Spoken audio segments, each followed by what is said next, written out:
Escuchen esto, les va a interesar. A ver. Los pulpos de Trujillo. ¿Sí? De Trujillo es este muchacho. ¿Qué son los pulpos de Trujillo? La banda criminal más sanguinaria del norte de Perú, que extendió sus tentáculos en secuestros y extorsiones, que era su trabajo, no el narcotráfico. ¿Sí? No el narcotráfico. Desde los 90 esta organización criminal ha impuesto el terror en el norte del Perú, siendo El Porvenir su ubicación más delictiva en la ciudad de la eterna primavera, es decir, Trujillo. En los 90 esta organización comenzó a dar sus primeros golpes, secuestros, robos, extorsiones. Era su actividad principal y su carta de presentación en el mundo del AMPA. Y eran los hermanos Miller, Nilton, Eddie y John Cruz Arce, que fueron los creadores de esta banda, que con los años la policía no había podido detener. Esto que estamos viendo son algunas de las extorsiones que reflejan algunos de los canales de Perú que esta banda llevaba adelante. Después se creyó en algún momento que se había desactivado, pero si uno busca más información, en el año 2014, un informe periodístico de Perú dice, en 2014, cuando todos pensaron que la banda había puesto punto final a sus actos delictivos, nuevos atentados pusieron en la mira a Johnson Pulpo, un familiar de esta organización que no quiso dar por finalizadas las acciones temerarias de esta banda. En 2018 también hay actividad, en 2021, en 2022, en 2023 y siempre secuestro extorsivo. ¿Saben qué caracteriza a esta banda, a esta organización delictiva? Lo brutal y sangrienta que es. No es el tráfico de drogas, aparentemente en Perú, lo que más les interese. Van más por el secuestro extorsivo. Pero hay registros de dedos cortados, de actos sangrientos y de detenciones. Y hay vínculos entre el Tren de Aragua y los pulpos, ¿sí? Se la define, de hecho, el Tren de Aragua, la banda venezolana, con los pulpos del Perú.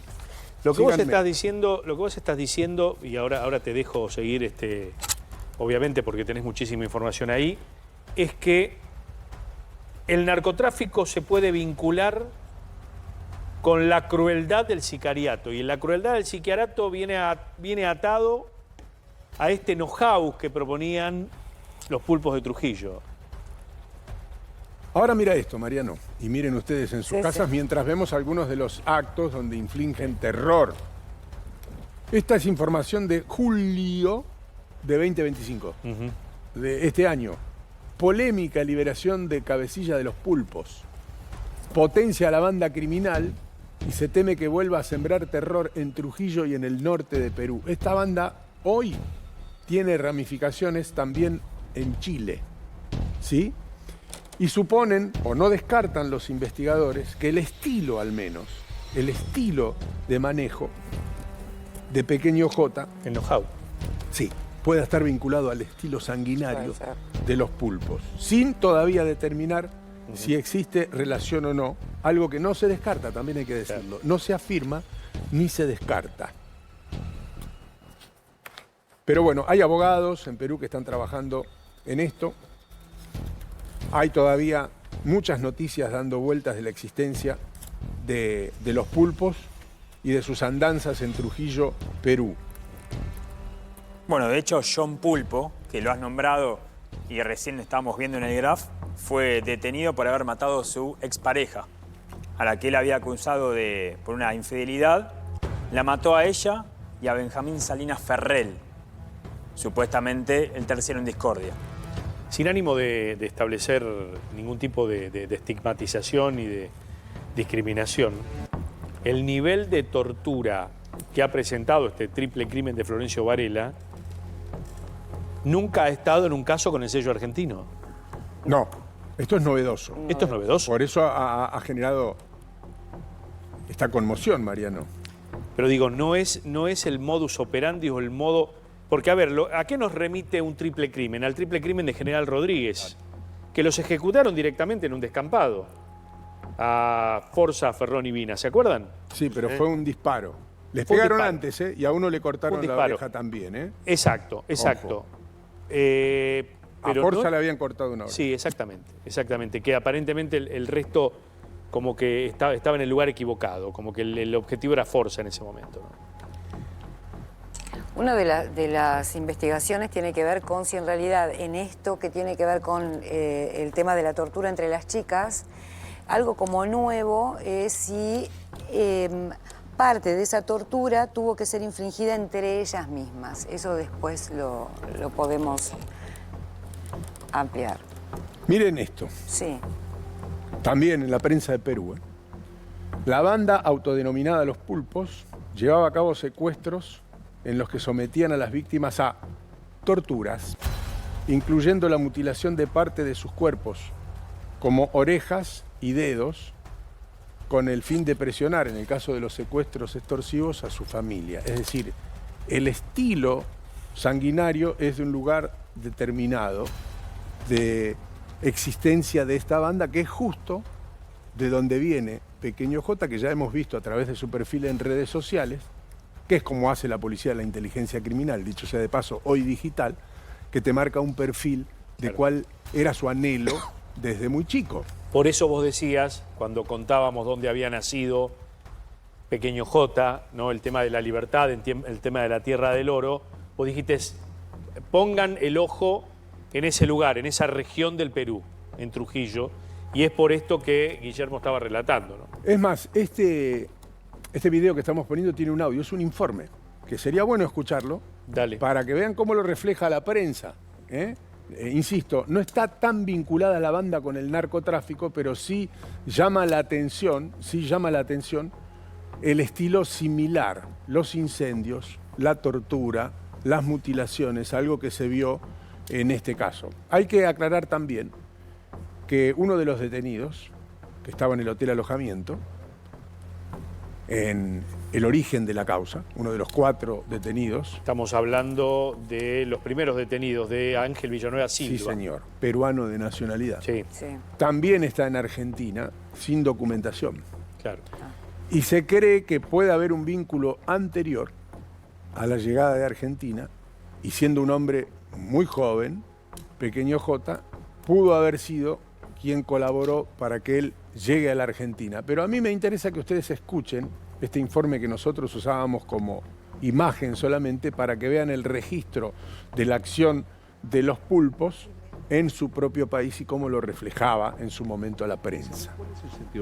La de seguridad captó el momento preciso en que 2 personas compran combustible. Una tranquilidad tal que nadie imaginaría para qué sería usado el material, ni mucho menos que ambos tendrían vínculo con los pulpos. Una investigación de meses, decenas de escuchas telefónicas, testimonios y registros como estos. Todo para determinar su participación en innumerables incendios a locales y vehículos. Claro que no solo eran eso, era la manera en que esta banda infundía temor a comerciantes peruanos, a quienes se extorsionaban para quedarse con el dinero recaudado. Se le meta toda esa cuadra. Sí, mano, pero si es posible causa a su reja, a su mampara, a su cortina, chiletea la causa, chiletea le encima, al muro, todo para que claro, pues mano.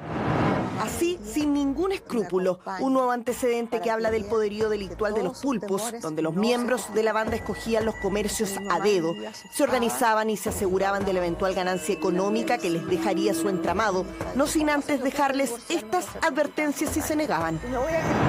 Sí, ese loquito es peruano, hermano, y ahí está la plata, ¿vale? Mano, estos locales, mano, ganan cualquier plata, mano. Esos locos se llevan 3, 4 millones de reales, mano. Logramos establecer mediante diferentes medios de prueba la participación de 2 sujetos. Era solamente a extranjeros. modo de que ustedes vean, este es un informe de la televisión chilena de la actuación de esta banda peruana en el norte de Chile contra ciudadanos peruanos. Qué bárbaro. Ahora, uno se pregunta lo siguiente, ¿no? En un distrito como la capital, la zona metropolitana, donde operan tres distritos policiales y de seguridad. La Nación, la provincia de Buenos Aires, la capital federal con una fuerza nueva. ¿No sabían que estos tipos estaban en las villas? Digo, 2025, hace años que con Favale, con quienes estamos en este equipo, hablamos en televisión de la inseguridad del narcotráfico. ¿Nadie sabía de esta gavilla de peruanos Mariano, en esta zona? no está establecido el vínculo, pero es bueno lo que decís. Porque en este canal, hace muchos años, de hecho, estuve 11 fuera del canal, así que imagínate cuántos años hace. Vos, Pablo Ponzone, Facundo Pastor, Carlos Estrione, íbamos a hacer informes de madrugada a los alrededores de estos barrios, que han crecido mucho. Y ya entonces hablábamos de una guerra entre ciudadanos paraguayos y peruanos por el control de la guerra o de la droga, una guerra de drogas en los barrios. Conté hace unas horas, y muchos se deben acordar, que hubo una guerra entre el narco peruano, que después fue deportado del país, Marcos González, y el propio Jorge Bergoglio, que después fue papa porque querían que se vaya a la iglesia del barrio. Sí. Es más, el padre Pepe fue amenazado. ¿Te acordás? Por los narcos. Sí. Digo, esto no es nuevo. No. No es nuevo. Lo que pasa es que este hecho expone una situación. Ahora ustedes dirán, todo esto se debe estar investigando, se deben estar quemando las pestañas. No, no. Sí se está investigando el triple crimen, cosa que nos parece muy bien, y se está tratando de establecer las responsabilidades de los detenidos y de los prófugos, cosa que nos parece muy bien. Ahora, vos tenés un ministro de la provincia de Buenos Aires que habla de tráfico internacional de drogas, habla de una banda transnacional.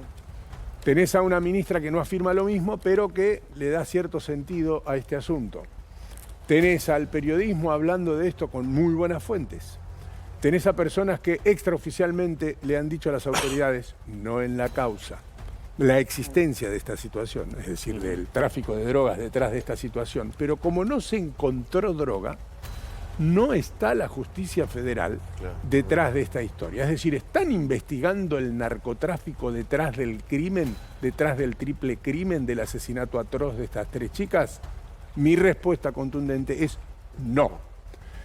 Esto no quiere decir que no vaya a suceder luego, porque pueden pasar 2 cosas. Hoy hablábamos con el doctor Diego Estorto, que ya representa a una de las familias, y dijo que lo primero que va a hacer es pedir, es solicitar que lo investigue la justicia federal. Hay que ver si hay lugar. Pero lo que puede pasar también es que una vez que se establezcan las responsabilidades o corresponsabilidades, la justicia federal intervenga con una causa conexa por narcotráfico, otra causa al margen del crimen. Pero bueno, hay muchas cosas que llaman poderosamente la atención. Igual termina siendo más peligroso el derramamiento de sangre que la venta de drogas. Es polémico lo que estoy diciendo, es polémico. Pero es lo que pasó en Santa Fe. Digo, terminó siendo más grave la guerra de gavillas que el narcotráfico en sí. Entonces, cuidado, porque si empezamos a ver, ya lo estamos viendo hace algunos años, el tema de ajustes de cuenta, que pocos llegan a los sets de televisión como noticia y se convierten en eventos noticiables. Hace rato que estamos viendo ajustes de cuentas que los disfrazan de episodios de inseguridad en la zona del conurbano. Miren, cuando matan a Candela, todo el tema de la guerra narco de Villa Corea nunca se investigó. No, y uno de los detenidos era uno de los conocidos narcotraficantes de San Martín, hoy condenado aún. Y Candela fue una víctima también de una gavilla de que se peleaban. Entonces, pero, hace 12 años atrás, 11 años atrás. No me quiero ir tanto del foco, quiero volver a esta situación que me parece es central. Tratar de dilucidar qué pudo haber pasado. Porque no me gusta, por lo menos a mí, no sé si vale mi opinión, creo que no. Pero no me gusta hablar de ajuste de cuentas por la edad de las víctimas y por la edad de quienes protagonizaron aparentemente también este crimen atroz. Aquí hay otra situación subyacente que va a aparecer después de la detención. Decíamos, una cosa es un capo narco, que es lo que hablábamos inicialmente, o que presentaban oficialmente frente a la sociedad. Un capo narco es un capo narco. Otra cosa es un vendedor de drogas, de menor monta o de menor valía. A determinada edad, las chicas, las víctimas, el vendedor de drogas pequeño J, los socios del vendedor de drogas o lugartenientes del vendedor de drogas, son todos muy jóvenes. Son todas personas menores de 30 años, porque no hay que descartar en esta situación un grado de adicción en el propio vendedor, que de alguna manera exacerba la violencia. La exacerba de manera inusitada y al mismo tiempo pone en riesgo a los demás. Ahora, ¿cómo alguien que está sin documentación, que es lo que se preguntaba Mariana, que se puede eventualmente mover en un auto robado, que es conocido en determinado ámbito de la noche, que es mencionado en la venta del narcomenudeo, que se mueve, insisto, sin haber entrado legalmente al país, con personas que están en su misma situación, que envía un auto robado a buscar a 3 chicas, que recorre 3 partidos de la provincia de Buenos Aires, La Matanza, Lomas de Zamora, hasta llegar a Florencio Varela, terminan liquidando a 3 muchachas y no nos enteramos, nadie hasta ahora, de su existencia. Bueno, son cosas que pasan. Mariano decía, bueno, existen estas situaciones desde hace muchos años, es verdad, porque yo me pregunto otra cosa y ustedes también deben preguntárselo. Yo no los voy a ayudar a pensar porque ustedes son muy inteligentes, muchas veces subestimado, estimado público, sé que son muy inteligentes. Hay un gran apuro por encontrar a pequeño J. Y el apuro no lo tiene solamente la justicia. Por eso la justicia lo quiere encontrar primero. Y muchos de estos casos que ocurren, muchas veces quedan en la nada porque no hay nadie que reclame a la víctima. O no aparece más. Y si no aparece más y es un pequeño J, es decir, alguien que no tiene ni siquiera documentación que acredite que llegó a la Argentina, es un absoluto NN y desaparecido. Por lo que este tipo de situaciones es probable que existan. Y lo que también pudieron no haber mensurado los agresores era el Estado público que iba a tomar esta situación, que debieron haberlo hecho, por supuesto, y que jamás además hubieran tenido que llevar estas situaciones de extremo, porque eso es lo que lo ha convertido en noticia. No debería haber pasado jamás, pero estaba el caldo de cultivo para que suceda. Sí. Uno de los primos de las chicas trabaja en un medio de comunicación. Si no, la fuerza hubiera estado desde las redes, pero pasó el techo de las redes sociales y llegó a los grandes medios de comunicación, lo que expuso este caso a niveles inusitados.